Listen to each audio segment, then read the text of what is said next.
Day 14 of 60, and here's a finding that should scare you. GuardDuty just flagged unauthorized access, AMUser/malicious IP caller. Someone is using one of your access keys from a known bad IP. CloudTrail saw it. GuardDuty scored it high.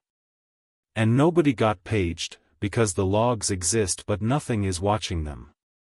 Today we wire CloudTrail, GuardDuty, and Security Hub into one detection pipeline that catches credential abuse, lateral movement, and data exfiltration before they become incidents. Let's close the gap. First, read the finding like an attacker timeline. Every GuardDuty finding is JSON with the fields that matter. Type tells you the attack class, severity is 0 to 10, and resource.accessKeyDetails.accessKeyID names the compromised key. The service.action block holds the API call and the source IP.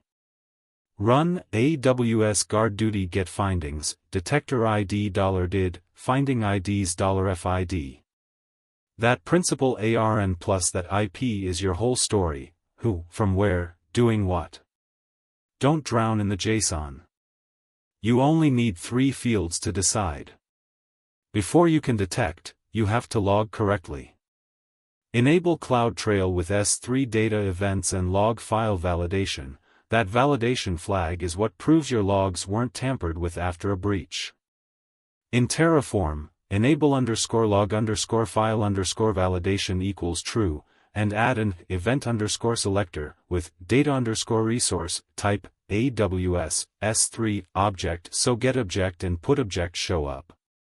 Without data events, exfiltration from a bucket is invisible. Management events alone won't catch someone copying your secrets out. Now the glue, this is the part everyone skips. EventBridge is what turns a passive finding into a page. Create a rule with an event pattern matching source, aws.guardduty, detail type, GuardDuty finding, and filter on severity greater than or equal to 7. Target a lambda. That single rule means high and critical findings hit code in seconds. The gap in most accounts isn't tooling, CloudTrail's on, GuardDuty's on, it's this EventBridge rule and the triage logic that decides which 5% of findings need a human in the next 15 minutes. Here's the triage lambda.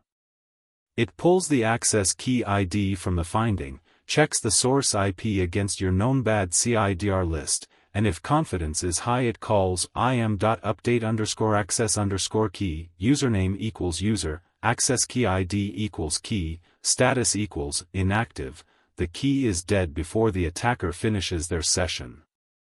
Then it posts a Slack card with the API call chain, principal, IP, action, region. 30 lines of Python. Boto 3 for the disable, a webhook post for Slack. Auto-remediate the obvious, page a human for the ambiguous. That's the whole philosophy. Enrich before you page, or your on-call will rage quit. A bare finding says, suspicious IP. An enriched finding says, this IP is in a known to our exit list, it touched your prod secrets bucket, and here's the VPC flow log snippet.